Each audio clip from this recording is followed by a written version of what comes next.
박성호 씨 올해 65살. 그는 한 대기업에서 35년 넘게 근무했습니다. 늘 성실하게 출근하고 가족을 위해 묵묵히 일하며 동료들에게도 신뢰받던 직원이었죠. 그런데 정년을 맞는 순간 성호 씨는 큰 충격을 받았습니다. 갑자기 일터가 사라지고 매일 아침 준비하던 출근길이 끊기자 인생이 공허하게 느껴졌던 겁니다. 퇴직 첫날 아침 시계를 보며 멍하니 앉아 있었습니다. 이제 나는 어디로 가야 하지? 그렇게 시작된 퇴직 후의 삶은 생각보다 힘들었습니다. 하루 종일 집에만 있으니 아내와 부딪히는 일도 늘었습니다. 아내는 농담 반 진담 반으로 말하곤 했습니다. 여보, 회사 좀 다시 나가면 안 돼? 집안이 너무 답답해져. 웃으며 넘어가려 했지만 속은 쓰렸습니다. 그는 자신이 더 이상 필요 없는 사람처럼 느껴졌습니다. 하지만 어느 날 뜻밖의 기회가 찾아왔습니다.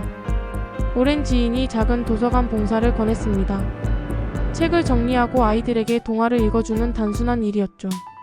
처음엔 망설였습니다. 내가 이런 걸 할 수 있을까? 하지만 막상 해보니 아이들이 그의 목소리에 집중하며 눈을 반짝이는 순간 마음속 깊이 따뜻한 감정이 피어올랐습니다. 그는 속으로 중얼거렸습니다.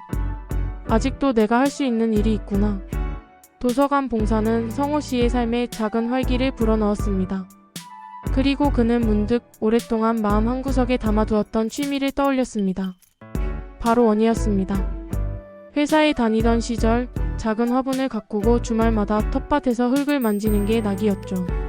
그래, 이제는 이걸 제대로 해보자.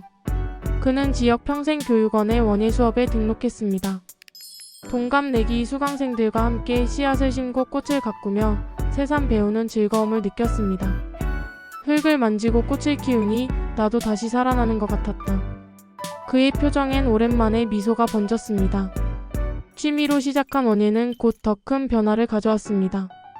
같은 수업을 듣던 사람들과 뜻이 맞아 작은 모임을 만들었고 함께 텃밭을 가꾸기 시작했습니다. 이들은 단순히 자신들만 즐기는데 그치지 않고 동네 아이들과 주민들을 초대해 원예 체험을 열었습니다.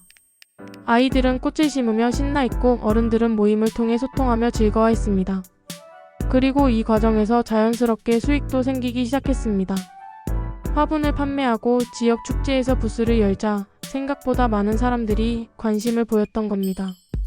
성호 씨와 동료들은 이 활동을 조금 더 체계적으로 만들기로 했습니다. 은퇴자들이 모여 만든 협동조합, 이름하여 꽃피는 인생. 단순한 취미를 넘어 지역사회와 함께하는 사회적 기업으로 자리 잡아갔습니다.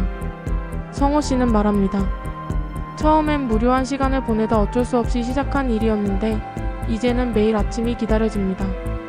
퇴직이 끝이라고 생각했는데 오히려 제 인생의 새로운 시작이었어요. 그는 다시 활력을 되찾았고 가족과의 관계도 달라졌습니다. 늘 무기력해 보이던 남편이 밝게 웃고 아내와 함께 텃밭을 돌보며 대화를 나누는 시간이 늘어났습니다. 아내는 말했습니다. 예전보다 지금이 훨씬 좋아요. 당신이 다시 살아난 것 같아요. 이웃들도 그를 다르게 보기 시작했습니다. 퇴직 후 우울해할 줄 알았는데 오히려 더 바빠졌네. 우리 아버지도 저렇게 하면 좋겠다. 성호 씨는 어느새 동네 사람들에게 귀감이 되는 존재가 됐습니다. 그는 지금도 말합니다. 퇴직은 누구에게나 찾아옵니다. 하지만 그게 끝은 아닙니다. 새로운 도전은 나이를 가리지 않아요. 중요한 건 내가 아직도 쓸모있는 존재라는 걸 잊지 않는 겁니다. 박성호 씨의 이야기는 우리에게 묻습니다. 퇴직 후의 삶을 어떻게 채울 것인가? 허무 속에 주저앉을 것인가? 아니면 새로운 길을 걸어갈 것인가? 그의 대답은 분명했습니다. 퇴직은 끝이 아니라 제2의 인생으로 가는 출발선이라고.